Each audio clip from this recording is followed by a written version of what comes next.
जय श्री कृष्णा। मैं श्याम, आपका दोस्त, आपका प्रेमी, आपका सखा। गीता जयंती की कल ऊर्जा से सराबोर। आज मार्ग से शुक्ला द्वादशी मंगलवार सम्मत 2082 2 दिसंबर के दिन मैं आपका अभिनंदन करता हूँ, स्वागत करता हूँ।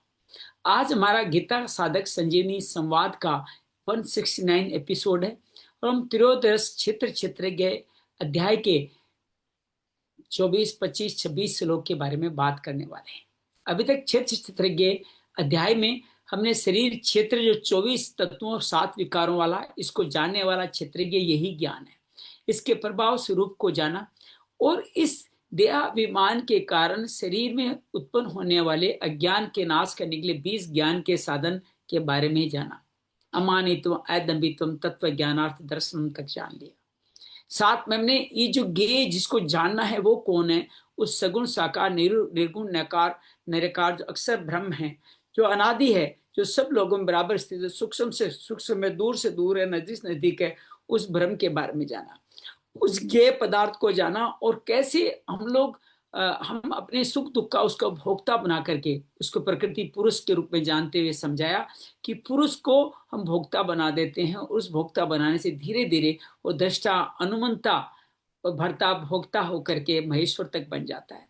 और फिर हमारे जन्म मृत्यु का सिलसिला बार बार चलता ही रहता है जब तक हम शरीर के स्तर पर होने वाली प्रक्रियाओं को स्वयं भोक्ता न करें।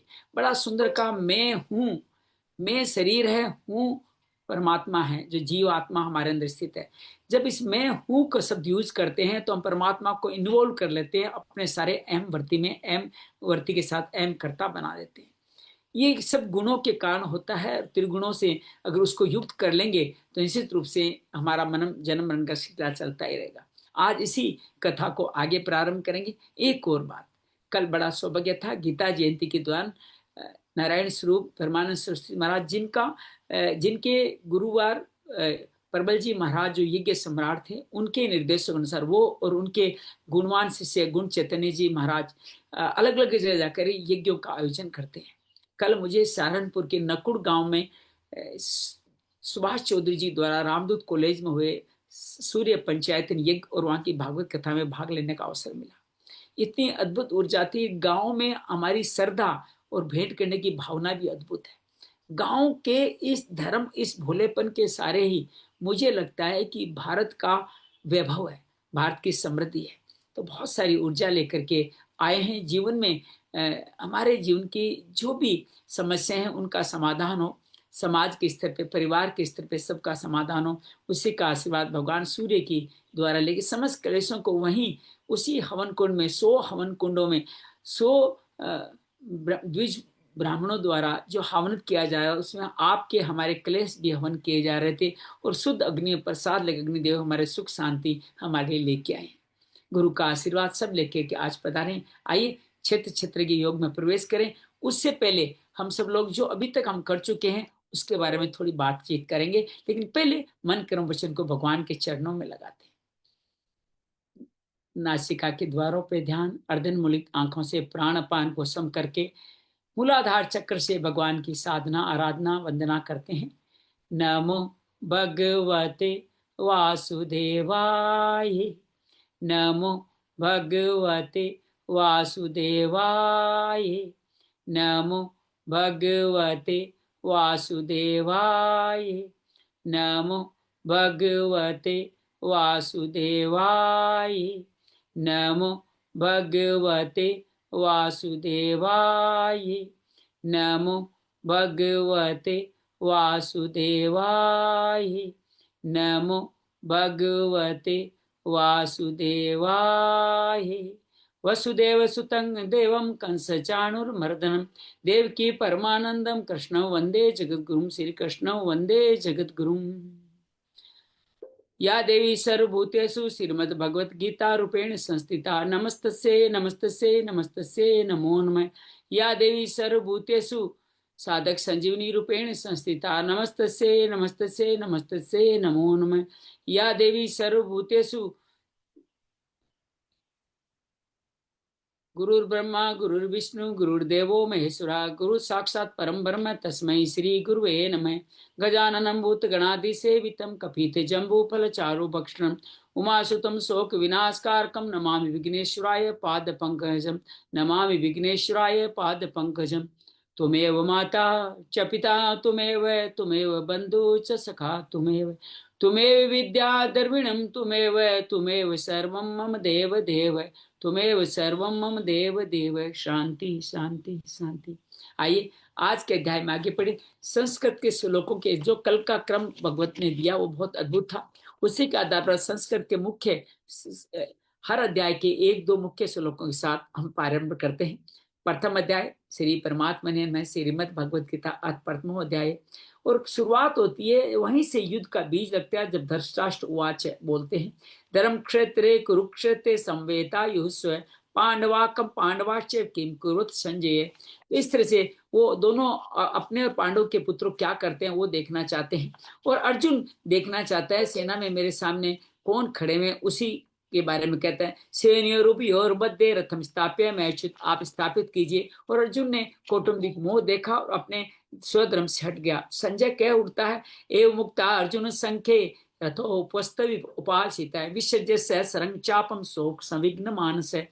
रथ में हथियार डालकर पीछे बैठ गया, यही अर्जुन विषाद योग है। दूसरा अध्याय श्रीमद् भगवत गीता का सांख्य योग है। उसमें अर्जुन अपने विषाद को आगे बढ़ाता है और सातवें श्लोक में अद्भुत घटना करती है। अर्जुन भगवान का शिष्य बनकर उचित मार्ग की प्रार्थना करते हैं। आइए उस कालजयी श्लोक को पढ़ें जो श्री रामदास जी नित्य स्तुति में भी प्रयोग करते हैं। उस कालजयी श्लोक को हम पढ़ने का प्रयास कर रहे हैं कि वो श्लोक हमारे जीवन में किस तरह से काम करता है। कार्पण्य दोषोपहत स्वभाव पृछामि त्वाम धर्म समुढ़ चेता यच्छ्रेष्यानि शीतम ब्रूहि तन्मे शिष्यस्ते एम साधि माम त्वाम पर्पणम में आपका सिद्धो मेरे लिए उचित मार्ग बताइए।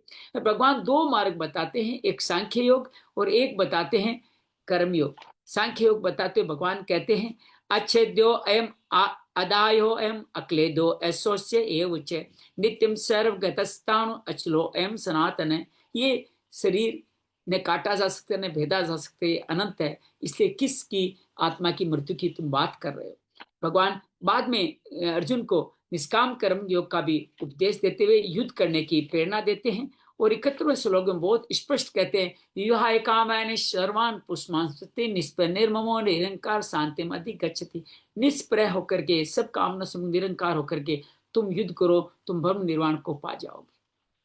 तीसरे अध्याय में अर्जुन भगवान से सवाल पूछता है कि मेरे लिए उचित मार्ग कौन सा है।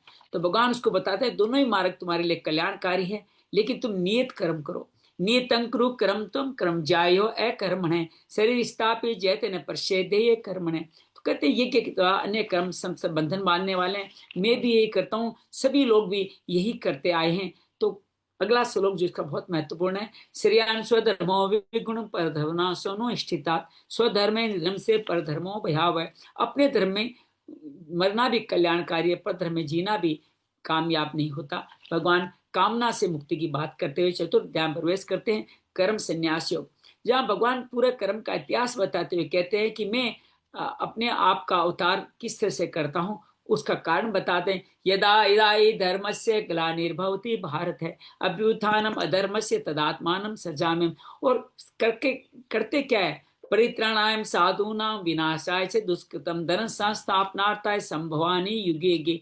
भगवान कहते हैं इस तरह से चतुर्वर्ण्यम मैंने रचे तचुर्वर्ण्यम मया सृष्टम गुणकर्म विभाक्ष तस्य कर्तारमपि वाम विद्यं कर्तारम अव्ययम्। लेकिन मैं इस कर्म फल में लिप्त नहीं होता और ब्रह्म आदि द्रव्य आदि 12 यज्ञों की और ज्ञान यज्ञ की ज्ञानियों की शरण में जाने की बात कहते हैं। और भगवान कहते हैं इससे योग में श्रद्धावान लभते ज्ञान तत्पर संहितेन्द्रिय ज्ञानम लब्ध्वा पराम शांति अचिरणादि गच्छति। श्रद्धा ज्ञान से आएगी, ज्ञान से आपको शांति मिलेगी, ये भगवान बताते हैं।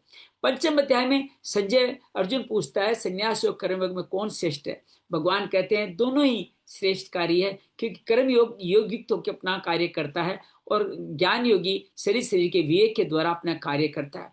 तो कर्म फल से युक्त नौ द्वारे देही में रहते हुए तुम अपने जीवन में विद्या विनय संपन्न ब्राह्मण में समभाव रखते हुए मुझको पा जाते हो। भगवान बार बार कहते हैं कि आप इस तरह से करके लबंते ब्रह्म निर्वाण क्षीण कलमसा छिन्वेदायत आत्मा सर्वभूति ते रता, सब भूतों की सेवा में लग जाओ, अपने समस्त कलमसों काट करके मुझको पा जाओगे। भगवान फिर अंतिम श्लोक कहते हैं, भोक्तारम यज्ञ तपसम सर्वलोकम महेश्वरम सूर्य सर्वभूतान ज्ञात्वा माम शांतिम रिच्छति, अर्थात मेरा ध्यान करके यज्ञ तप मुझको, मैं ही सबका भोगता हूँ, मैं मित्र बन जाता हूँ सब भूतों का, उनको अत्यंत शांति प्रदान करता हूँ।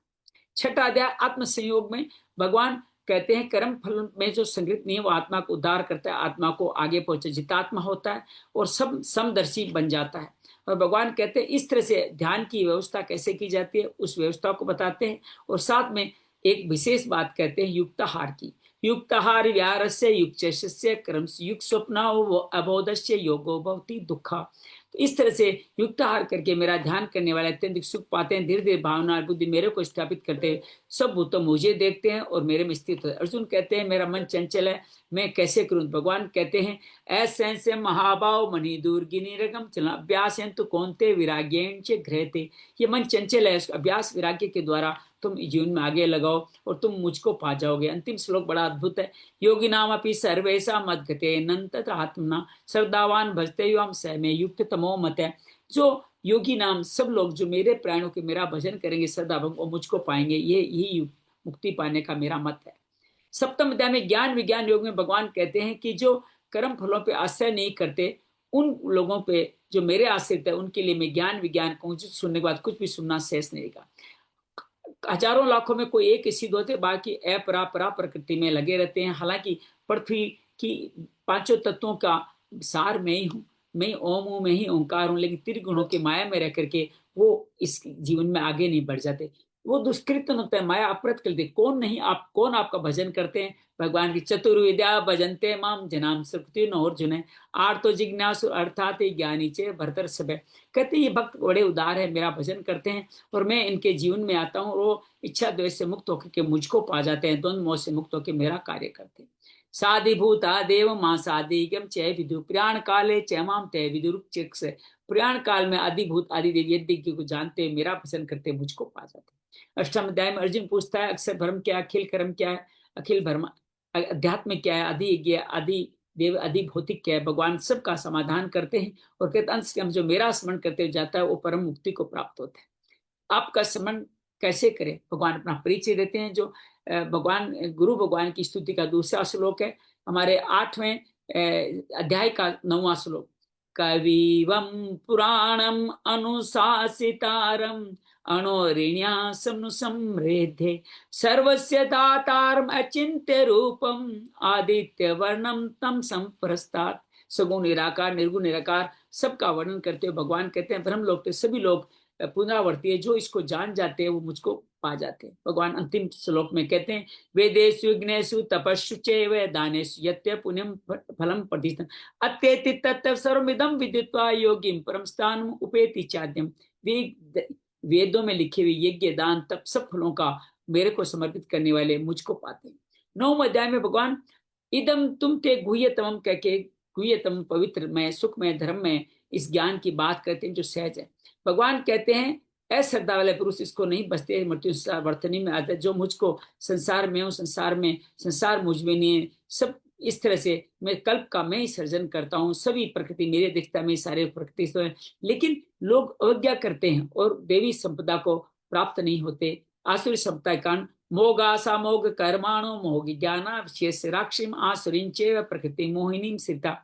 अविवेक से व्यर्थ आशा व्यर्थ कामना व्यर्थ ज्ञान के माध्यम से वो राक्षसी आसुरी मोहिनी प्रति को प्राप्त होते हैं, जबकि सब जगहों का यज्ञ का सब कार्यक्रमों का करता धरता मैं ही हूँ।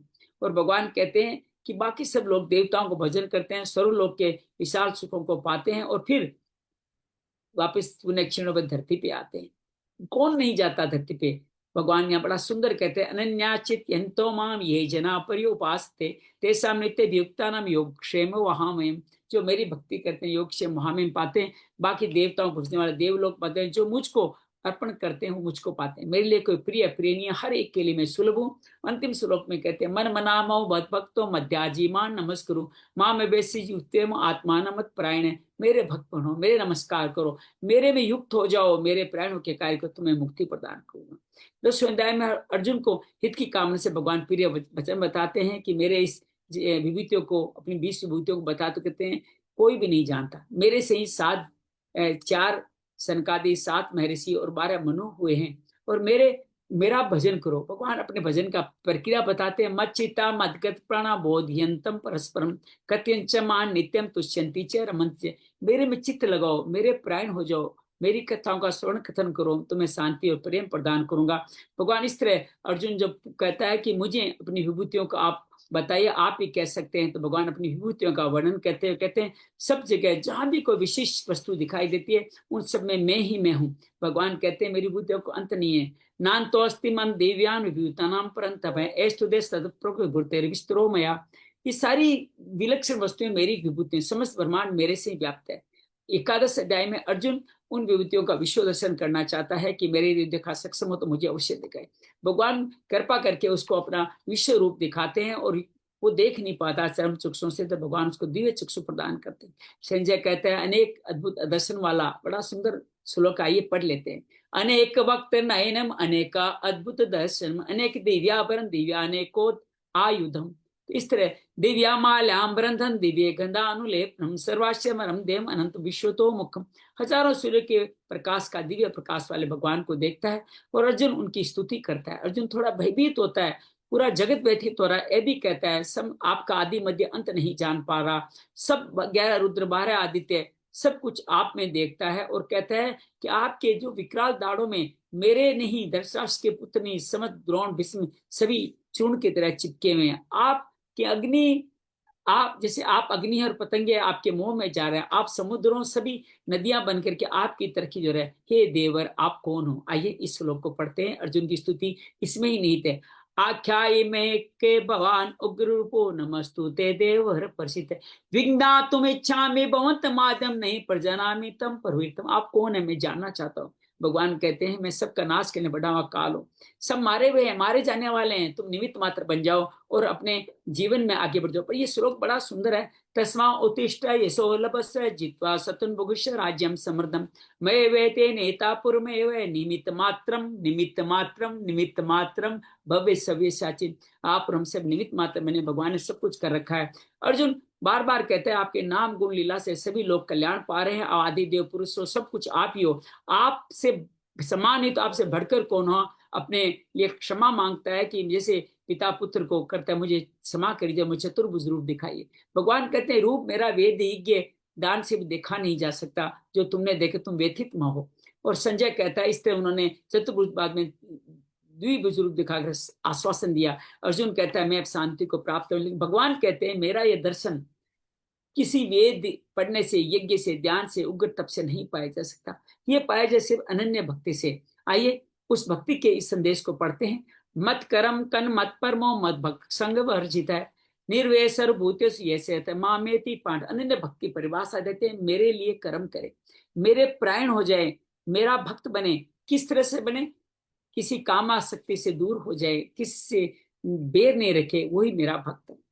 और भगवान 12वें अध्याय में भक्ति योग प्रवेश करते हैं। अर्जुन पूछता है सगुण साकार निर्गुण आकार में कौन श्रेष्ठ है। भगवान कहते हैं कि मेरा सगुण साकार श्रद्धा से उपासना करने वाला श्रेष्ठ है, क्योंकि जो निर्गुण निराकार उनके जीवन में क्लेश बढ़े, क्लेशोक्तिस्तेषाम अव्यक्ता सचेषम अव्यक्ता ही गति देवद्वीर वाप्यते। तो क्या करें, ये तो सर्वाणि कर्माणि मयि सन्न्यस्य मत्परा अनन्येव योगेन माध्यायन्तो उपास्ते। मैं उनको मृत्यु संसार सागर से मुक्ति दिला दूंगा। भगवान समर्पण योग, अभ्यास योग और मेरे लिए कर्म करना और कर्म फल के त्याग का योग बताते हैं। और कहते हैं सिर योग ज्ञानम अभ्यास ज्ञाना ध्यानम शिष्यते ध्यानात् कर्म फल त्याग त्यागा शांति अनंतरम। अर्थात ये जो आप कर रहे हो अभ्यास, उससे ज्ञान योग श्रेष्ठ है, ज्ञान योग से ध्यान योग, ध्यान योग से इच्छाओं का त्याग से तुरंत शांति प्रदान करता है। फिर भगवान भक्त के 39 गुणों का वर्णन करते हैं और कहते हैं तुल्य निंदा स्तुतिर्मोनि संतुष्टो ये न केनिचित अनिकेत स्थिर भक्तिमान में प्रियो नर है। जो सब तरफ समदृष्टि है, तुल्य निंद्रा अपने मकान आदि में भी मोहित नहीं होता, जो स्थिर बुद्धि वाला होता है, अर्थात संतुष्ट होता है, वो मुझको पाता है। और कहते हैं ये तो दरम्या अमृत मदम एक तम पर उपास थे भक्त सरदाना मत परमा भक्तास्ते ते में प्रिया। वो भक्त इस धर्म प्रियार्चन का करके वो मुझको पा जाएगा। आइए त्रयोदश अध्याय में प्रवेश करते हैं। त्रयोदश अध्याय हमारा पूरा पढ़ने का संकल्प है, तो अंजलि से निवेदन करते हैं कि त्रयोदश अध्याय के पहले आप 15 श्लोक पढ़ें, पहले 15 श्लोक आप पढ़ें, फिर सरला और आभा मिलकर के इस अध्याय को संपूर्ण करेंगे, फिर उनके भावार्थ के बारे में बातचीत करेंगे। अंजलि प्रथम जय श्री कृष्ण। जय श्री कृष्ण। ओम श्री परमात्मने नमः। श्रीमद् भगवद गीता अथ त्रयोदशोऽध्यायः। श्री भगवानुवाच इदं शरीरं कौन्तेय क्षेत्रमित्यभिधीयते एतद्यो वेत्ति तं प्राहुः क्षेत्रज्ञ इति तद्विदः। क्षेत्रज्ञै चापि मां वेत्ति सर्वक्षेत्रेषु भारत। क्षेत्रक्षेत्रज्ञयोर्ज्ञानै यत्तज्ज्ञानं मतं मम तत्क्षेत्रं यत् च यद्विकारि यतश्च यत् स च यो यत्र भावश्च तत्समासेन मे शृणु। ऋषिभिर्बहुधा गीतैः छन्दोभिर्विविधैः पृथक् ब्रह्मसूत्रपदैश्चैव हेतुमद्भिर्विश्चितैः। महाभूतान्यहङ्कारो बुद्धिरव्यक्तमेव च इन्द्रियाणि दशैकञ्च पञ्चचेन्द्रियगोचराः इच्छा द्वेषः सुखं दुःखं सङ्घातश्चेतना धृतिः। एतत् क्षेत्रं समासेन सविकारमुदाहृतम् अमानित्वमदम्भित्वम् अहिंसा क्षान्तिरार्जवम् आचार्योपासनं शौचं स्थैर्यमात्मविनिग्रहः इन्द्रियार्थेषु वैराग्यम् अहङ्कार एव च असक्तिरमनाभिष्वङ्ग पुत्रदारगृहादिषु नित्यै च समचित्त्वम् इष्टानिष्टोपपत्तिषु मयि चानन्ययोगेन भक्तिरव्यभिचारिणी विभक्तदेशसेवित्वम् अरतिर्जनसंसदि अध्यात्मज्ञाननित्यत्वम् तत्त्वज्ञानार्थदर्शनम् एतत् ज्ञानमिति प्रोक्तम् अज्ञानै यदतोऽन्यथा ज्ञेयं यतत् प्रवक्ष्यामि यज्ञात्वामृतमश्नुते अनादिमत्परं ब्रह्म न सत्तन्नासदुच्यते सर्वतः पाणिपादं तत् सर्वतोक्षिशिरोमुखम् सर्वतः श्रुतिमल्लोके सर्वमावृत्य तिष्ठति सर्वेन्द्रियगुणाभासं सर्वेन्द्रियविवर्जितम् असक्तं सर्वभूतैव निर्गुणं गुणभोक्तृ च बहिरन्तश्च भूतानाम् अचरैचरमेव च सूक्ष्मत्वात् तद्विज्ञेयम् दूरस्थै चान्तिके च तत्। जय श्री कृष्ण। श्री कृष्ण, बड़ा सुंदर अद्भुत ध्यान सा लग गया। भगवान इस अध्याय में बताते हैं शरीर जो 24 तत्वों और 7 विकारों वाला। कौन से 24 तत्व है? महतत्व है, अहंकार, और उससे उत्पन्न पंच महाभूत। तो पंच महाभूत के आगे आते हैं 10 इंद्रियां और एक मन और 5 इंद्रियों के विषय। इन 24 तत्वों से बनी हुई ये प्रकृति, जिसको आगे प्रकृति भी कहा गया, यही क्षेत्र है। इस शरीर में रहने वाला परा अधिज्ञ या क्षेत्रज्ञ या जीवात्मा, वो क्षेत्रज्ञ है। और ये ही ज्ञान है, इसके अलावा कोई क्षेत्र को समझ जाए, यही ज्ञान है, विवेक के द्वारा जान जाए। सभी ग्रंथ भी यही कहते हैं। भगवान कहते हैं कि इस ज्ञान के मार्ग में कहाँ समस्या आ रही है, उसको बताने का प्रयास करते हैं भगवान। भगवान कहते हैं कि 20 साधनों के द्वारा इस ज्ञान को अच्छी तरह से पाया जा सकता है। भगवान अनामित्वम से शुरू करते तत्व ज्ञान दर्शनम तक 20 ज्ञान के लक्षण बताते हैं। आइए एक बार उनको फिर स्मरण करने का प्रयास करते हैं, कौन कौन से हैं। अर्थात दिखावटीपन नहीं होना, अपने में दंभ नहीं होना, अहिंसा होनी, क्षमाशीलता होना, सरलता होना, आचार्य उपासना होनी, और साथ में अंदर बाहर से पवित्रता, मन बुद्धि की एकाग्रता, इंद्रियों में वैराग्य हो, अनहंकार अर्थात अहंकार नहीं हो, जन्म मृत्यु जरा व्याधि में दुखों का देखने का भाव हो, किसी के साथ पुत्र स्त्री मकान किसी के अंदर आसक्ति नहीं हो, एकांत का आप नित्य समत्व भाव में रहो, इष्ट अनिष्ट में समभाव रहे। आप अनन्य योगेन भक्ति के द्वारा आप अविबचारी भक्ति करें और नित्य एकांत में रह करके बिना किसी संग दोष के ये कार्य करें। आप अध्यात्म ज्ञान में नित्य बने रहें, सब लोगों में भगवान का दर्शन करें, यही सब ज्ञान है, इसके अलावा सब अज्ञान है। भगवान कहते हैं कि मुझको जानना, ये ज्ञेय को जानना बहुत अद्भुत है, क्योंकि मैं ज्ञेय कौन हूँ, परिचय देते अनादि हूँ, अक्षर ब्रह्म हूँ, मैं न सत्य हूँ न मैं असत्य हूँ, मैं सब प्राणियों में, हर प्राणी के हाथ पैर सभी इंद्रियों में स्थित हूँ, सब एक इंद्रियों में, सब इंद्रियों के रूप में मैं स्थित हूँ, सब लोगों के हृदय में स्थित हूँ। भगवान कहते हैं सब इंद्रियों के गुणों के आभास के कारण ही इंद्रियों के साथ मुझ निर्गुण भोक्ता को आप इन्वॉल्व कर लेते हैं। अर्थात मैं गुणों का प्रकाश होते हुए गुणों का भोक्ता नहीं, मैं कहते हैं सबके भरण पोषण करने वाला भी, मैं आसक्त नहीं, मैं इंद्रियों का प्रकाश देने वालों की इंद्रियों के विषयों में नहीं करता, अंदर से बाहर से चर अचर मैं हूँ, सूक्ष्म दूर नजदीक भी मैं ही हूँ। यहाँ तक भगवान 15 श्लोक में बताते हैं और इसी ज्ञेय का परिचय और देते हैं। सलाह से निवेदन करेंगे कि आप 16 से लेकर के 21 तक इन श्लोकों को, 16 से लेकर 20 तक इन श्लोकों को पढ़े। 16 से 20 त्रयोदश अध्याय। अविभक्तैः च भूतेषु विभक्तमिव च स्थितं भूतभृतैः च तज्ज्ञेयं ग्रसिष्णु प्रभविष्णु च ज्योतिषामपि तज्ज्योतिस्तमसः परमुच्यते ज्ञानैर्ज्ञेयैर्ज्ञानगम्यम्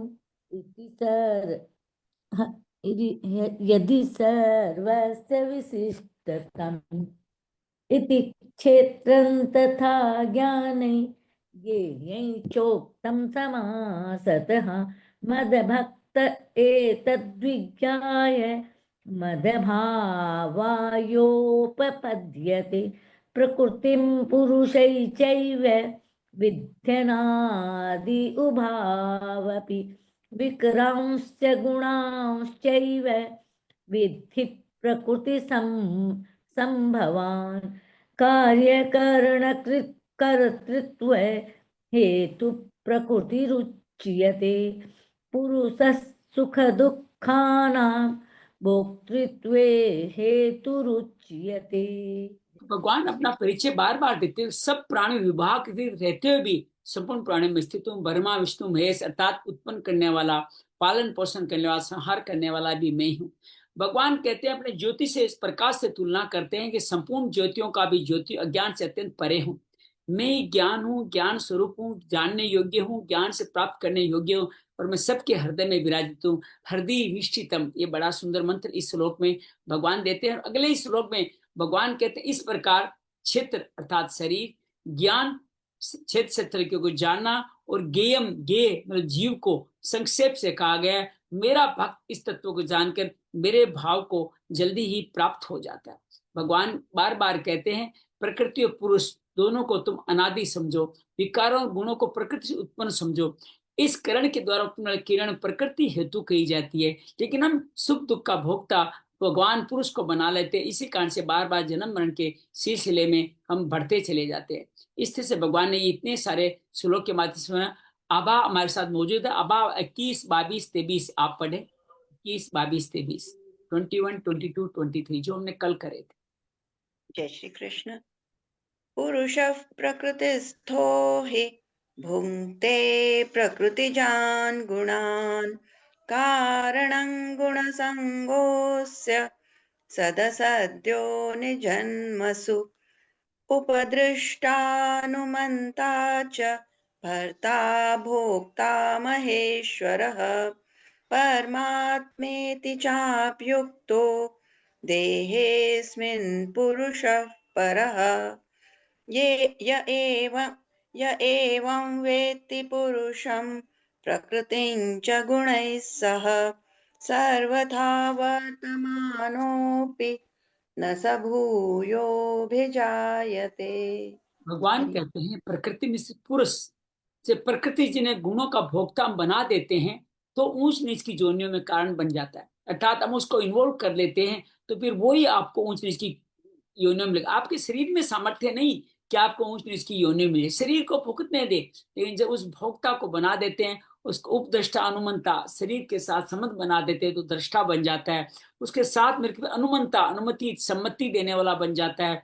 उसका भरण पोषण के लिए भर्ता बन जाता है, सुख दुख भोगने से भोक्ता बन जाता है और अंत में स्वामी मानने से आपका स्वामी बन जाता है। ये पुरुष परमात्मा इसी नाम से कहा जाता है। देह में रहता हो भी देह से सर्वथा संबंध रहित ये कहा गया है।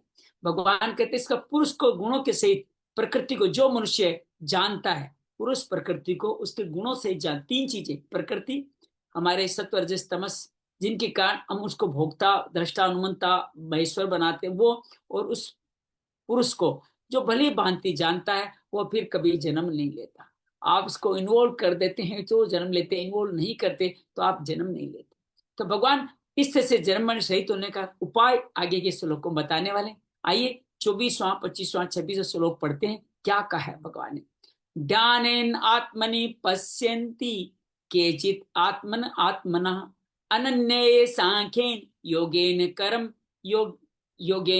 योगेन च परे। केचित कई मनुष्य ध्यान योग के द्वारा जो ध्यान की विधि बताई आत्म संयम योग में, सांख्य योग के द्वारा जो दूसरे अध्याय में बताई और इस क्षेत्र के में उसके देहाभिमान से मुक्ति कारण बताए, और कई कर्म योग के द्वारा अपने आप में परमात्मा तत्व का अनुभव करते। इन तीन तरीके बताए, ध्यान योग, ज्ञान योग और कर्म योग। ध्यानात् आत्मनि पश्यन्ति केचित् आत्मन 5वें अध्याय के 27 और 28 श्लोक में एक तो ध्यान की विधि बताई, फिर 6ठे अध्याय के 10 से 28 श्लोक तक यही बताया, और 8वें अध्याय के 8वें श्लोक जो सगुण सागौर निर्गुण आकार आदि के ध्यान का वर्णन हुआ है, उस ध्यान में जिसकी जैसी रुचि श्रद्धा विश्वास योग्यता है उसके अनुसार ध्यान के कई साधक अपने आप में परमात्मा तत्व का अनुभव करने लग जाते हैं। जो संबंध विच्छेद प्रकृति पुरुष को अलग अलग जानने से होता है वह संबंध विच्छेद ध्यान से भी हो जाता है। ध्यान ने तो चित्त की मूड प्रकृति मतलब 4-5 प्रकृतियां चित्त की, एक मूड और क्षिप्त, इन दोनों में नहीं होता। ये विक्षिप्त से शुरू होता है, फिर एकाग्र होकर निरुद्ध होकर के आपको समाधित कर ले जाता है। ध्यान योगी अपने आप में संतुष्ट हो जाता है कि परमात्मा को अलग समझने का दर्शन हो जाता है। ये था ध्यान योग का संक्षेप में वर्णन। ये पूरा 5वां 6ठा 8वां अध्याय इस श्लोक में समाहित है। अन्य सांख्यन योग दूसरे अध्याय में 11 से 30 श्लोक तक इसी नैनम छिदंती सत्राणी अनेक मंत्रों के साथ में इसी सांख्य योग को बताया। चौथे अध्याय के भी 33 से 39 श्लोक तक इसी ज्ञान योग की बात करिए। 5वें अध्याय के 8वें 9वें 13वें से लेकर 26 श्लोक तक, 12वें अध्याय के चौथे 5 आदि श्लोक में, और इस भी तो पूरे अध्याय में ही सांख्य योग का वर्णन किया गया। इससे तो कि हम परमात्मा का अनुभव करते हैं। सांख्य योग नाम है विवेक का। उस विवेक के साथ सत्य असत का निर्णय हो जाता है। सत्य क्या है? नित्य स्वरूप स्थिर स्वभाव वाला अचल अव्यक्त अचिंत्य असचल अनित्य। ये 12वें अध्याय में परिचय दिया था भगवान ने। वो है अनित्य क्या है? ये शरीर जो विकार वाला है, परिवर्तनशील है, ऐसे विवेक विचार से सांख्य योगी प्रकृति और उसके कार्य से बिल्कुल अलग हो जाता है, अपने आप परमात्मा का अनुभव कर लेता है। ये है सांख्य योग का सार। उम्मीद आप अच्छी तरह समझे होंगे। कर्म योगेन च पर दूसरे अध्याय के 47 से 53वें श्लोक तक, जहाँ कर्मण्यवाधिकार से समत्व योगी से योग क्रम सुकौशलम, ये सारी बातें आती है। फिर उसी तीसरे अध्याय के 7वें से 19वें श्लोक तक, जहाँ भगवान ब्रह्मा के पुत्र होने के नाते आपको यज्ञ कर्म करने की प्रेरणा देते हैं। चौथे अध्याय के 16 से 32 श्लोक तक, जहाँ भगवान बार बार बताते हैं कि 12 तरह का यज्ञ आदि करके आगे बढ़ जाओ। 5वें अध्याय के 6, 7वें आदि श्लोक में कर्मयोग के कई साधक अपने आप से अपने परमात्मा का अनुभव करते हैं। जो संबंध विच्छेद प्रकृति और पुरुष को अलग अलग जानने से होता है, वो संबंध विच्छेद कर्म योग से भी हो जाता है। कर्म योग जो कुछ भी करे वह केवल संसार के हित के लिए करे। यज्ञ, दान, तप, तीर्थ, व्रत आदि जो कुछ भी करे, सब कुछ बात प्राणियों कल्याण के लिए करे, अपने लिए न करे। कल एक संत बड़ा अच्छा कह रहे थे कि हाथ आपको क्यों मिले? क्या भोजन करने के लिए? क्या जिनके हाथ नहीं होते भोजन नहीं करते? आपको हाथ मिले दान करने के लिए, यज्ञ करने के लिए, दान करने के लिए, तप करने के लिए, यज्ञ करने के लिए, इसके लिए हाथ मिले। तो इस सब कुछ करें मान प्राणियों कल्याण अपने लिए करनी। ऐसा करने से आप क्रिया, पदार्थ, शरीर आदि संबंध विच्छेद हो जाएगा और अपने आप परमात्मा का अनुभव हो जाएगा। सब में परमात्मा देखने जो लग जाएंगे। मनुष्य स्वाभाविक ही अपने में देह को स्वीकार किया, हमने स्वयं माना है। इस मान्यता दूर करने के लिए अपने परमात्मा को देखना होगा। देह की जगह अपने में परमात्मा को मानना बहुत आवश्यक है। अपने में परमात्मा को देखना करण निरपेक्ष होता है, अर्थात इसको मन, बुद्धि, अहंकार या 10 इंद्रियों से नहीं देखा जा सकता। करण सापेक्ष ज्ञान प्रकृति के संबंध से होगा। इसलिए साधक किसी कर्ण के द्वारा परमात्मा में स्थित नहीं हो सकता, पर तो स्वयं ही स्थित होता है। वो स्वयं ही परमात्मा स्वरूप है, परमात्मा में स्थित होता है, जिसको समाधि या सांख्य योग, विवेक या ज्ञान योग, निष्काम कर्म योग के द्वारा मानते हैं। स्वयं की परमात्मा स्थिति किसी कर्ण के द्वारा हो ही नहीं सकती। इस पूरे श्लोक में सारांश में विवेक के महत्व को, मुक्ति का उपाय बताया। ध्यान योग अन्य उपाय भी बताया। गीता में ध्यान योग परमात्मा प्राप्ति की बात 6 अध्याय के 28 श्लोक में कही गई है। सांख्य योग से परमात्मा प्राप्ति की बात 2 अध्याय के 15 श्लोक में कही है। कर्म योग से प्राप्ति 2 अध्याय के 31वें श्लोक में कही गई है। ये सभी परमात्मा प्राप्ति के स्वतंत्र साधन। क्या और भी कोई साधन है? 3 के अलावा चौथा साधन बता रहे हैं जो बड़ा महत्वपूर्ण है, वो सुनिएगा। अन्य त्वमेव जानन्त श्रुत्वा अन्येभ्य उपासते ते अपि च अतिरिक्त अन्तेव मृत्यु श्रुति प्रायण। अन्य दूसरे मनुष्य, ये तीनों मार्ग नहीं अपनाने वाले, नहीं अपना सकने वाले दूसरे मनुष्य कहे गए, जो ध्यान योग, सांख्य योग, कर्म यदि को नहीं जानते, पर दूसरों से, जीवन मुक्त महापुरुषों से कहते हैं आप ऐसे महापुरुषों शरण में जाओ जो स्वयं मुक्त है। जो धनी आपको धन दे सकता है, तो मुक्त आदमी आपको मुक्ति दे सकता है। उनसे सुन करके दूसरों से मार्ग श्रुत्वा, सुनकर ही उपासना करें। वो जो विधि बताएं सुनकर उपासना करें। जैसे हम साधक संजीवनी को सुनकर ही उपासना करें, ऐसे श्रुति प्राणाएं, ऐसे सुनने के अनुसार आचरण करने वाले मनुष्य भी मृत्यु को तर जाते हैं, अर्थात उनको भी मृत्यु नहीं मिलती। दोबारा मृत्यु, जन्म मृत्यु के संसार से मुक्त हो जाते हैं। अन्य त्वम जानन मृत्यु श्रुति प्रायण। कई ऐसे तत्व प्राप्ति उत्कंठा वाले लोग हैं जो ध्यान योग, सांख्य योग, कर्म योग, हठ योग, लघु, ये सारे साधन को समझ में नहीं आते। वे साधन उनके अनुष्ठान में भी नहीं आते। ऐसे मनुष्य तत्वज्ञ जीवन मुक्त महापुरुषों की आज्ञा का पालन मृत्यु को उतर जाते। परिचय दिया था तत्वदर्शी ज्ञानी, क्या करना है? दंडवत प्रणाम श्रद्धा से सेवा करनी है, प्रार्थना आपको पूछना है, तो आपका कल्याण हो जाएगा। जैसे धनी आदमी की आज्ञा पालन करने से धन मिलता है, तत्व के जीवन मुक्त महापुरुष आज्ञा पालन करने तत्व ज्ञान मिलेगा। इतना फर्क है। धनी जब देता है तब धन मिलता है, परंतु संत महापुरुष आज्ञा पालन करने से, उनके मन के संकेत की आज्ञा के अनुसार चलने से मनुष्य स्वतः ही परमात्मा को प्राप्त हो जाता है, जो कि सबको सदाई स्वतः स्वाभाविक प्राप्त है। कारण धन तो धनी के अधीन होता है, परमात्मा तो किसी का अधीन नहीं। शरीर के साथ संबंध रखने से मृत्यु होती है। जो मनुष्य महापुरुषों आज्ञा के प्राण हो जाते हैं, उनका शरीर से मानव संबंध छूट जाता है, अतः मृत्यु को तर जाते हैं। अर्थात पहले शरीर की मृत्यु से अपनी मृत्यु मानते, उस मान्यता से रहित हो जाते हैं। ये श्रुति प्राण साधक कैसे होते हैं? 3 श्रेणी वाले साधक हैं जो सुनकर के अपना कल्याण करते हैं। पहला, यदि साधन में सांसारिक सुख भोग की इच्छा नहीं है, केवल तत्व प्राप्ति उत्कट इच्छा है, वो जिनकी आज्ञा का पालन करता है अनुभवी महापुरुष है, शीघ्र परमात्मा की आपको प्राप्ति है। 3 बातें, सुख भोग की इच्छा नहीं होना, तत्व प्राप्ति की उत्कट इच्छा होना, और जिन महात्मा के पास जाए वो स्वयं तत्व ज्ञानी है, तो आपको प्राप्ति हो जाएगी। दूसरा, साधन में सुख भोग की इच्छा भी शेष है, महापुरुष की आज्ञा पालन करने से उनकी इच्छा का नाश हो जाए, उसको परमात्मा की प्राप्ति हो जाए। इच्छा है लेकिन महात्मा की इच्छा का पालन करो, आपकी इच्छाएं संपूर्ण हो जाएगी और महात्मा इच्छा का नाश हो जाएगा, परमात्मा की प्राप्ति। तीसरा, साधक जिनकी आज्ञा का पालन करता है, हमें पता नहीं वो अनुभवी महापुरुष है या नहीं, पर साधक में सांसारिक इच्छा नहीं है, उसका उद्देश्य परमात्मा की प्राप्ति करना है, तो उसको भगवत प्राप्त कृपा से परमात्मा प्राप्ति हो जाएगी, कि भगवान तो उसको जानते ही। आपने मान लो संशय है कि गुरु अच्छा है कि नहीं है, ये सोम ज्ञानी है कि नहीं है, तत्वदर्शी है कि नहीं, ये निर्णय करने मत बैठना। आप अपनी उस गुरु को ही भगवान माल के साधना में लग जाना। वो गुरु नहीं जाने, परमात्मा तो जानते ही हैं। आप किस एक्टिंग को देख खुश हो जाएंगे, आपको परमात्मा की प्राप्ति करा देंगे। अगर किसी कारण साधक की संत महापुरुष के अश्रद्धा दोष दृष्टि हो जाए तो क्या होगा? साधक उसमें अवगुणी अवगुण दिखेंगे, गुण दिखेंगे नहीं।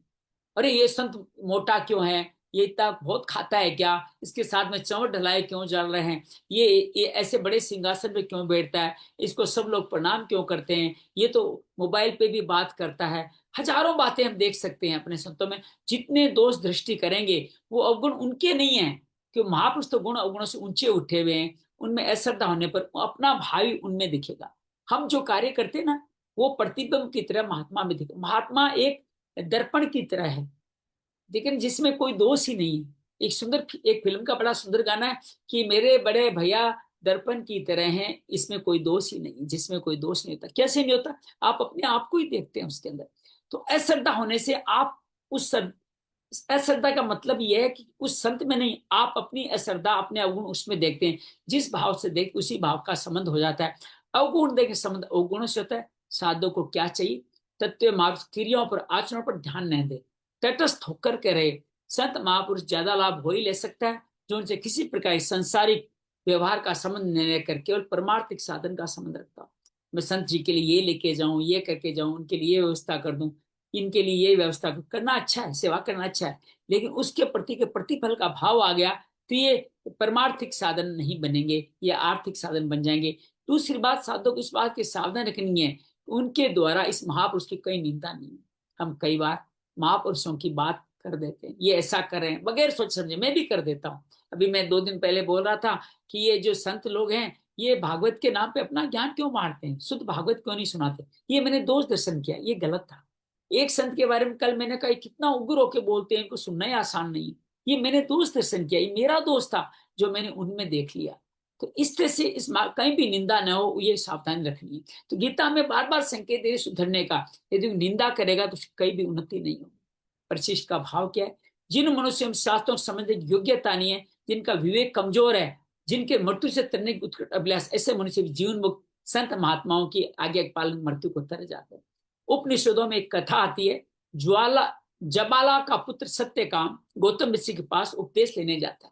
ऋषि क्या कहते हैं? 400 दुबली गायों को देखिए, कहते हैं कि इनके पीछे पीछे जा। सत्यकर्म ने उत्साह पूर्वक कहा, मैं जब 1000 करके इनको वापस लाऊंगा। वो गायों को वन में लेता है, सेवा करता है, संख्या 1000 हो जाती है। तो उन्हीं गायों में से एक सांड को कहता है कि हमारी संख्या 1000 हो गए, अब तो हमारे आचार्य के पास पहुंचा दो। ऐसा करके सांड सत्यकाम को भ्रम के प्रथम पाद का उपदेश दिया, अर्थात ये शरीर के सारे अवयव अपने भ्रम के पास जाने हैं, यही भ्रम का उपदेश है। अर्थात ये शरीर भगवान के चरणों में समर्पित करना है, ये भगवान के द्वारा देव से भगवान को समर्पित करना, प्रथम उपदेश दिया। दूसरे दिन सत्यकाम गांव के गुरुकुल की तरह रास्ते में उसको अग्नि ने भ्रम का अर्थात दूसरे पाद का उपदेश दिया। हंस ने भ्रम के तीसरे पाद का, और एक जलचर पक्षी मद्रू ने भ्रम के चौथे पाद का उपदेश दिया। इसका रास्ते में ब्रह्म ज्ञान प्राप्त गौतम ऋषि के पास है, गुरु से पूछने सारी बात बताई, उसने अपने सिरमुख से उपदेश देने की प्रार्थना की। तब गौतम ऋषि ने उसको उपदेश दिया। इस तरह के तत्व जीवन मुक्त महापुरुष की आज्ञा मानने से सत्य ज्ञान को तत्व ज्ञान हो गया। हमें भी तत्व ज्ञान इस तरह से हो सकता है। पूर्व श्लोक में कहा गया, सुट्टी प्राणी साधक भी मृत्यु को तर जाते हैं। और प्रश्न होता है जन्म मरण होने में क्या कारण है? आगे बता के हैं, फिर आगे 2 श्लोकों में जवाब दे। 26वां श्लोक, यात्वसंजायते किंचित् सत्वं स्थावर जंगमम क्षेत्र क्षेत्र के संयोगा तद्विद्धि भारतर्षभ। हे भरतश्रेष्ठ अर्जुन, स्थावर जंगम जो स्थिर है, जो चल सकते हैं, यावत किंचित जितने भी प्राणी पैदा होते हैं, संजायते मल पैदा होते हैं, तत् उनको क्षेत्र क्षेत्र के संयोगा क्षेत्र क्षेत्र के संयोग से उत्पन्न वे ही समझो। कितना सुंदर बात कही है, उसके बिना कोई पैदा हो ही नहीं सकता। यात्व संजायते क्षेत्र, क्षेत्र के संयोगात स्थिर रहने वाले कौन से वृक्ष, लता, दूब, बेंत, बांस, पहाड़, जितने भी स्थावर प्राणी हैं, वो चलने फिरने वाले मनुष्य, देवता, पशु, पक्षी, कीट पतंग, मछली, कछुआ, जितने जलचर, छलचर, नभचर, जितने प्राणी, सब के सब क्षेत्र क्षेत्रज्ञ के संयोग से पैदा होते, अर्थात इन सब में भी परमात्मा है। क्षेत्र संयोग का मतलब क्या हुआ? लता में, पेड़ में, पक्षियों में, पशुओं में, सर्प में, पर्वतों में, सब में भगवान है, क्षेत्रज्ञ वहां है। उनके संयोग बिना कोई पैदा नहीं होता। उत्पत्ति विनाशील पदार्थ क्षेत्र है, और क्षेत्र को जानने वाला, उत्पत्ति विनाश से सदा एक रस रहने वाला, वो क्षेत्रज्ञ है। ये क्षेत्रज्ञ जिनको प्रकृति स्थित पुरुष या शरीर पुरुष का, जो शरीर के साथ मेरेपन का संबंध मानता है, ये क्षेत्रज्ञ का संयोग है। इस मानवीय संयोग के कारण इस जीव को स्थावर जंगम योनियों में कर्मानुसार जन्म लेना पड़ता है, अपने कर्म के अनुसार। कर्म वाला कर्मा नहीं, कंटिन्यूस एक से बाद दूसरा जरूरी नहीं है। आप उसको ऊपर भी जा सकते हैं, अर्थात दोबारा ऊर्ध्वगत योनि भी आ सकती है। 21 श्लोक में इसको गुण संग कहा गया है। तात्पर्य है निरंतर परिवर्तनशील प्रकृति कार्य शरीर आदि तादात्म्य करने स्वयं जीवात्मा भी अपने आप को जन्म मरण करने वाला मान लेता है। स्थावर जंगम प्राणी पैदा होने की बात तो संजायते पद से कह दिए, उनके मरने के बाद आगे के श्लोक में विनश्यस्तु पद से कहेंगे। तद विद्धि भरतर, सब एक क्षेत्र के साथ जो अपना संबंध मानता है, इससे उसका जन्म होता है, और जब इस शरीर के साथ अपना संबंध नहीं मानता तब उसका जन्म नहीं होता। इस बात को तुम ठीक बात से समझ लो। परिशिष्ट का भाव क्या है? यहाँ यात्व संजायते जरायुज, अंडज, उद्भिद, स्वेदज, जलचर, नक्षर, थलचर, मनुष्य, देवता, पितृ, भूत, प्रेत, पिशाच, संपूर्ण प्राणी लेने चाहिए। साथ में भूतानी पदों से यही बात कही है। भक्ति के परम में भगवान ने परा और अपरा दोनों को अपनी प्रकृति बता करके इन दोनों प्रकृतियों संयोग से संपूर्ण प्राणी उत्पन्न होता है। मैं इस संपूर्ण जगत का प्रभव पर ले आऊं, परंतु यहाँ ज्ञान के प्रकरण भगवान कहते हैं संपूर्ण प्राणी क्षेत्र के संयोग से उत्पन्न होते हैं। जो जिस भाषा में समझता है उस भाषा में समझा रहे हैं। ज्ञानी क्षेत्र समझेगा, भक्त तो समझ लेगा कि परा से हुआ है, या मैं ही प्रभव प्रलय करता हूँ, उससे समझ जाएगा। तात्पर्य भक्ति के प्रकरण भगवान अपनी तरफ दृष्टि कराते हैं कि भक्त का भगवान दृढ़ विश्वास होता है, उसके साथ दोनों भगवान होते हैं। तो ज्ञान में भगवान क्षेत्रज्ञ की ओर दृष्टि कराते हैं। क्षेत्र साथ आदाम्य करने के साथ ही जन्म मृत्यु रूप बंधन में पड़ा है। ये प्रश्न होता है, आकर्षण मिलन सजातीय होता है। सजातीय मतलब सेम में पुरुष मनुष्य शादी करेगा, मनुष्य पशुओं से थोड़ी कर लेगा। एक सजाती, विजाति क्या है? जड़ के साथ क्षेत्र के चेतन। ये शरीर क्या है? जड़, ये अलग जाति है, और ये क्षेत्रज्ञ चेतन है। ये दोनों आपस में मिल कैसे गए? इसका उत्तर है रात दिन का संयोग नहीं हो सकता, क्षेत्रज्ञ का भी संयोग नहीं हो सकता। परंतु परमात्मा का अंश होने के कारण क्षेत्रज्ञ में शक्ति है, को विजातीय वस्तु को पकड़ सकता है, उसका अपना संबंध मान सकता है। उसको स्वतंत्रता भगवान ने दी है, परंतु उसने स्वतंत्रता का दुरुपयोग किया, अर्थात भगवान का संबंध नहीं मानकर संसार का संबंध मान। उसके पास पावर है, किसी को अपना मान सकता है।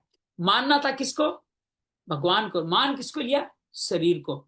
तो उस पावर का मिसयूज कर लिया गया। आपको पावर मिली लोगों की सेवा करने के लिए, आपने उस पावर से भ्रष्टाचार कर दिया, तो पावर का मिसयूज कर लिया, और यही जन्म मरण के चक्कर में। पूर्व स्वरूप भगवान ने बताया क्षेत्र के साथ संबंध रखने से उसके दृष्टि पूरे जन्म मरण में जाता है। अब प्रश्न होता है जन्म के चक्कर छोड़ने उसको क्या करना चाहिए, ये हम कल के श्लोक में पढ़ेंगे, इससे बाहर कैसे आए। तो आइए अंजलि से निवेदन करते हैं, आप 24, 25, 26, 3 श्लोक पढ़े, उनका भावार्थ पढ़ें। हालांकि हमने निश्चय किया था पूरा अध्याय पढ़ेंगे, 27 से 34वां का भी आज भी अध्ययन करेंगे। एक बार पढ़ लेंगे। आप पहले 3 श्लोक पढ़ लें, 24, 25 से भी, जो आज का विषय है।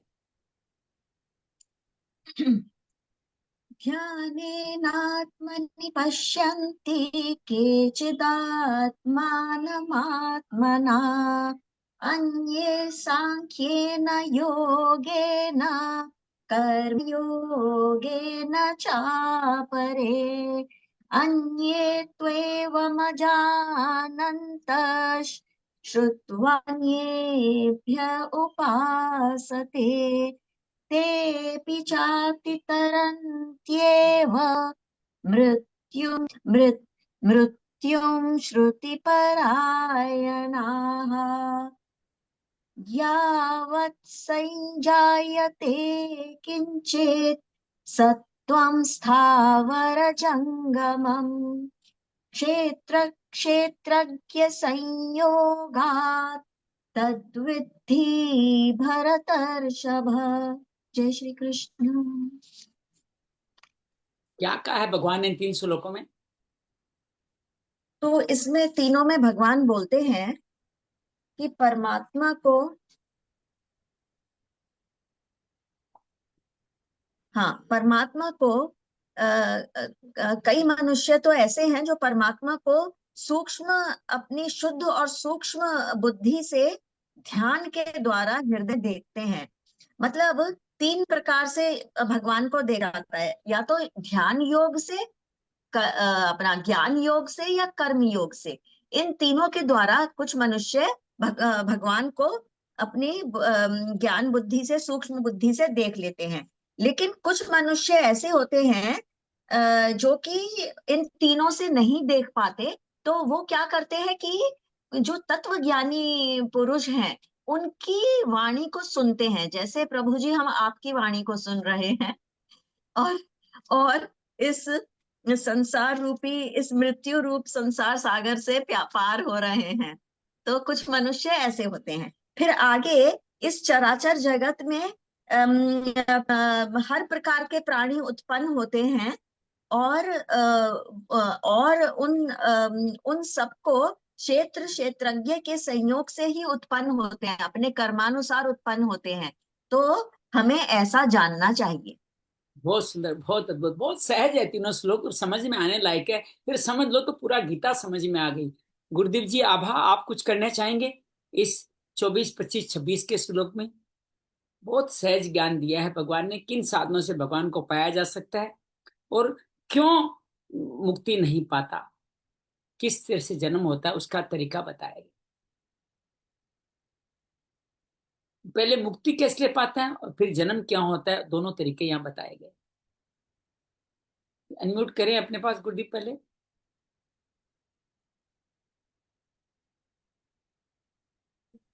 जी अब बोले। हरिओम प्रभु जी। जी। यहाँ पर परमात्मा ने मेरे हिसाब से एक तो ध्यान योग के द्वारा परमात्मा का अनुभव करने के लिए, सांख्य योग के द्वारा और कर्म योग के द्वारा, इन तीनों से परमात्मा प्राप्ति यदि वो तत्वज्ञान को जान गया तो हो सकती है। इतना नहीं तो उसको आप किसी जीवन मुक्त महापुरुष के पास जाकर सुनेंगे। यहाँ पे सुनने की महिमा बहुत है, जो कि श्रवण शक्ति है, सिर्फ उससे ही कल्याण हो जाता है। इस भावार्थ को बड़े ही सूक्ष्म, बड़े ही साधारण भाषा में, जो जैसे कि आज हमारी हिंदी भाषा चल रही है, आज से 500-550 साल पहले जब गुरु नानक देव जी आए तो उनको इसका ज्ञान की प्राप्ति, तो उन्होंने ना सुनने की महिमा ना बड़ी गहरी बताई, इसको बड़ा भावार्थ बताया। सुनिए सत्संतोख ज्ञान, सुनिए अक्षट का स्नान, सुनिए पढ़ पढ़ पावे मान, सुनिए लागे सहज ध्यान। कि सिर्फ सुन लेने मात्र से ही सत्य की प्राप्ति हो जाएगी। सिर्फ सुनने, आपको सुनना है धैर्य पूर्वक, उसे से ही परमात्मा की प्राप्ति हो जाएगी। मत विच रतन जवाहर मानक जे एक गुरु की सिख सुनी। कि यदि आपने शांत भाव से, पवित्र भाव से किसी गुरु की वाणी को सुन लिया ना, तो आपकी बुद्धि ऐसे हो जाएगी कि जो हीरे जवाहर मान जिन उनके आगे फेल है। तो भगवान की इस वाणी को गुरु नानक देव जी ने जो ऐसे समझाया, तो बस ये आपके सामने है। कितना सुंदर प्रभु जी अद्भुत मेरे बात है। और श्रवण करते समय हम उनमें दोष नहीं देखी, दोष नहीं ले। दोष देख रहे हैं तो आप अपने ही अवगुण उनमें देख रहे हैं, उन पे स्थापित कर रहे हैं, अपने अवगुण को उनके ऊपर ढाल रहे हैं। दोष नहीं देखें। इच्छाओं का नाश होने पर हर एक संत, चाहे वो कैसा भी हो, आपका कल्याण कर सकता है, क्योंकि उस संत के ऊपर एक और सत्ता है परमात्मा की, वो तो आपके भावों को देख ही रहा है। अगर आप नीचे कोई भ्रष्टाचारी अधिकारी बैठा है तो उसके ऊपर का अफसर अगर सचेत है तो वो अफसर तो उसको दंड दे ही देगा, वो तो आपके मार्ग को देखा ही, समय लगेगा लेकिन आपको परिणाम जरूर मिलेगा। और फिर कहा कि क्षेत्र क्षेत्रज्ञ के संयोग से ही समस्त संसार के लोग हैं।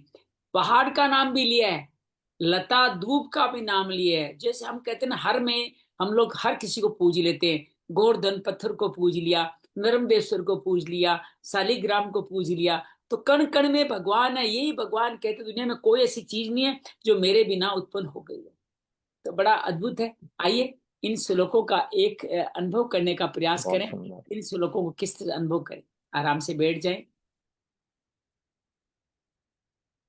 स्थिरता का अनुभव करें, श्वासों पे ध्यान ले जाएं, आते जाते श्वास में भगवत दर्शन करें,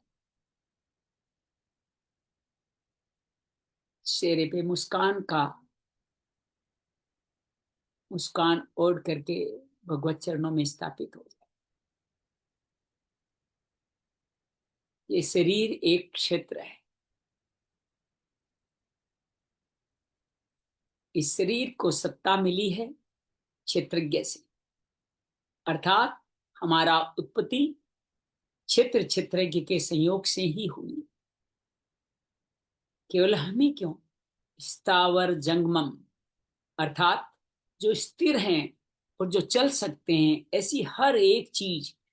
विश्व में दो ही तरह के लोग हैं, या तो स्थिर है या चलने वाले। स्थिर में पर्वत आ जाते हैं, पेड़ पौधे आ जाते हैं, और चलने वाले में हर तरह का पक्षी, पशु, मानव सब आ जाते हैं। ये सब के सब क्षेत्रज्ञ के संयोग से ही बना है। क्षेत्र अपने आप में कुछ नहीं कर सकता था, जब परा प्रकृति मिली तभी ये जन्म हुआ। क्षेत्रज्ञ के संयोग से ही हमारा जन्म हुआ है। इस जन्म से मुक्ति मिलने के कई साधन। नासिका के द्वारों पे ध्यान, प्राणापान को सम करके भ्रुकुटी पे ध्यान लगाते हुए धीरे धीरे इंद्रियों को अंतर्मुखी करके मानसिक चिंतन करें।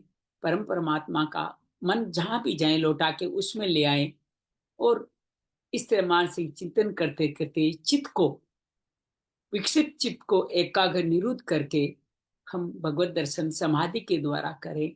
ये ध्यान योग के द्वारा ईश्वर प्राप्ति का मार्ग है। ये शरीर परिवर्तनशील है, बार बार बदल रहा है, मर रहा है, जन्म रहा है, टूट रहा है, बढ़ रहा है, घट रहा है। लेकिन इसके अंदर जो आत्मा है वो अजर है, अमर है। उसको अग्नि, जल, पानी, आकाश तत्व, वायु तत्व कुछ नहीं बिगाड़ सकता। वो अचल है, अदेही है। उस क्षेत्रज्ञ, उस शरीरी को जानो, जो ज्ञान योग के द्वारा, और ये होगा विवेक के कारण, विवेक के द्वारा इस शरीरी क्षेत्रज्ञ को जान लेंगे तो ज्ञान योग के द्वारा भी हम मुक्ति को पा जाए। तथास्तु। कर्म योग, सब प्राणियों में जो साधन मिले हैं ब्रह्मा द्वारा हमें सेवा करने के लिए मिले, जिनकी साधन करने के, जिनके लिए साधन मिले हैं उन तक पहुंचा देना एकर्ता भाव से, बिना फल की इच्छा के। ये कर्म योग है। समत्वम योग, उचित्य में रहते हुए निष्काम कर्म करने से भी सब लोगों में भगवत दर्शन होते हैं। फिर उसके लिए परमात्मा पाने की इच्छा शेष ही नहीं रहती। वो सभी में परमात्मा देखता है। परमात्मा उसके लिए कभी अदृश्य नहीं होता। भगवान कहते हैं मेरे लिए कभी अदृश्य नहीं होता। कर्म योग के द्वारा भी इस तरह से भगवान की प्राप्ति की जाती। तथास्तु।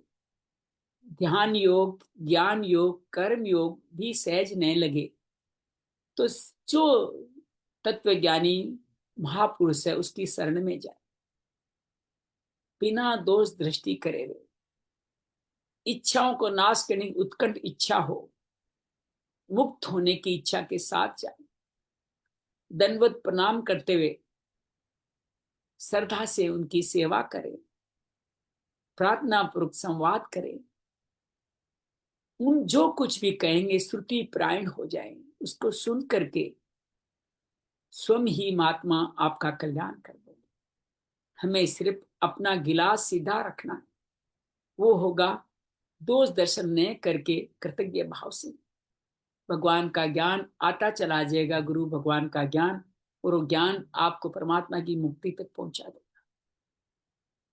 क्षेत्रज्ञ के संयोग से जो शरीर उत्पन्न हुआ है उससे मुक्ति का साधन, ये चार साधन, जो भी साधन अपनाएं, बस मुक्त होने की इच्छा हो तो मुक्ति अवश्यंभावी है।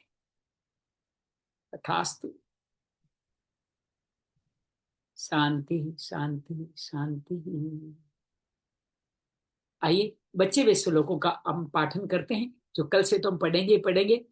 समपश्यनि सर्वत्र समवस्थितम ईश्वरम निनस्य आत्म आत्मानं ततो यान्ति परांगतिं प्रकृतेव च कर्माणि क्रियमाणानि सर्वस्य यः पश्यति तथात्मानम् अकर्तारस्य पश्यति यथा भूत पृथक् भावम् एकस्तम् अनुपश्यति तत् एव च विस्तारं ब्रह्म संपद्यते तथा अनादित्वात् त्रिगुणत्वात् परमात्मा अव्ययी है शरीरस्थोपि कौन्ते न करोति न लिप्यते यथा सर्वगतं सूक्ष्म्याद् सूक्ष्मद आकाश न उपलिप्यते सर्वथा विस्थितो दे तथात्मा न उपलिप्यते तथा प्रकाश एक कर्षणं लोकमिमं रवि क्षेत्रं क्षेत्री तथा कृष्णं प्रकाशयति भारत क्षेत्र क्षेत्रज्ञयोरेवम् अंतरं ज्ञान चक्षुषा भूत प्रकृति मोक्षं च विदुर्यान्ति ते परम। ओम तत्सदिति श्रीमद्भगवद्गीतासु उपनिषत्सु ब्रह्म विद्यायां योग शास्त्रे श्री कृष्णार्जुन संवादे क्षेत्र क्षेत्र के विभाग योगो नाम त्रयोदशो अध्याय श्री कृष्णार्पणमस्तु। जय मां भगवत गीते जय जय मां भगवत गीते हरि कमल विहारिणी सुंदर सुपुनीते जय जय मां भगवत गीते दया सुधा बरसावनी मातु कृपा कीजे हरिपद प्रेम दान कर अपनों कर लीजे जय जय मां भगवत गीते योगेशम सचिदानंदम वासुदेव व्रज प्रेम धर्म संस्थापकम वीरम कृष्ण वंदे जगद्गुरु श्री कृष्ण वंदे जगद्गुरु। शांति शांति शांति। उम्मीद है आपको आज के श्लोक बहुत अच्छे लगे होंगे और हमने कुछ गुरु प्रेरणा से भगवत प्रेरणा से कुछ तरीका बदला है कि हम विवेचन में अब शब्द विलास नहीं करिए। जो शुद्ध ज्ञान है, जो श्लोक जो समझ में आते हैं चाहिए, जो कालजयी श्लोक, उनके आधार पे हम विवेचन कर रहे हैं। जो अध्याय चल रहा है उसके समस्त श्लोक पढ़ेंगे, ये संकल्प भी ले रहे हैं ताकि वो अध्याय हमारे में स्थापित होता चला जाए। तो ये इस कारण से, और समय भी ज्यादा नहीं लग रहा है। अभी हम लोग 9:32 हुए, सिर्फ 2 मिनट ऊपर हुए। 2 मिनट तो मैंने लेट भी शुरू किया था। तो कार्य भगवत कृपा से बहुत समाहित अच्छी तरह से हुआ है।